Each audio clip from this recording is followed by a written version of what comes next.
आज आपण ज्वराचे 3 प्रकार बघणार आहोत. तसे ज्वराचे अन्य प्रकार आहेत आज 3वर.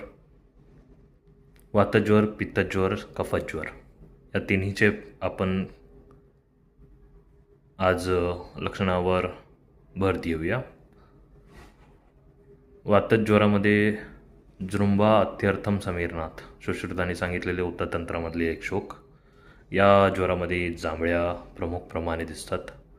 पित्तज्वरामध्ये सुश्रुताने सांगितलं आहे पित्तानं नयन दाह, नेत्रदाह हा प्रमुख लक्षण दिसतो आपल्याला पित्तज्वरामध्ये. आणि कफज ज्वरामध्ये सुश्रुताने सांगितलं आहे कफद अन्न रुची, कफदान्न अरुची भवेत.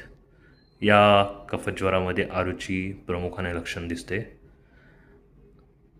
वातज्वरामध्ये निद्रानाश होतो कारण वातचा वावर जास्त असतो. पित्तज्वरामध्ये निद्र अल्पता असते कारण वारंवार पित्तज उत्क्लेश दिसल्या जातो आपल्याला. आणि कफज ज्वरामध्ये रुग्णाला खूप जास्त झोप येते, अतिनिद्रता दिसते. वातज्वरामध्ये तोंड एकदम कषाय रसा आंबट होतो, कषाय रसात्मक होतो. एकदम आपल्याला कसं काय म्हणतील तुरट तोंड होऊन जाते. पित्तज्वरामध्ये कटू चव लागते तोंडाची, कटू कास्यता म्हणजे कटू रसासारखे पित्तज्वराच्या रुग्णाचे तोंड होऊन जाते. आणि कफज्वरामध्ये मधुरास्यता दिसते, त्यामध्ये रुग्णाला खूप वेळा मधुर रसाची जाणीव होते. वातज्वरामध्ये मलावष्ठंभ दिसते किंवा कॉन्स्टिपेशन म्हणता येईल आपल्याला. पित्तज्वरामध्ये आपल्याला लूज मोशन दिसतात, दळवळ प्रवृत्ती, आणि त्यामध्ये मूत्र व पुरुष हरितरंगवाणी पण होऊ शकते.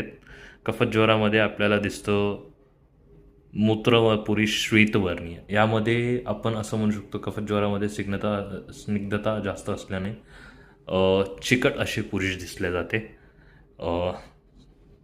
वातज्वरामध्ये स्वेदवह स्रोतसाचा अवरोध असते. तसंच पित्तामध्येही स्वेदवह स्रोतस अवरोध असतो, पण पित्ताच्या उष्णतेमुळं ते जास्त करून त्याचा इफेक्ट दाखवतो व त्यामुळे घामही सुद्धा येते. कफज्वरामध्ये स्वेदवह स्रोतस अवरोध असतो. या तिन्ही प्रकारामध्ये एक गोष्ट आहे की या तिन्ही ज्वरांमध्ये घाम हा फक्त पित्तज्वरामध्ये त्याच्या अधिक उष्णतेच्या कॅरेक्टरिस्टिक्समुळे येतो.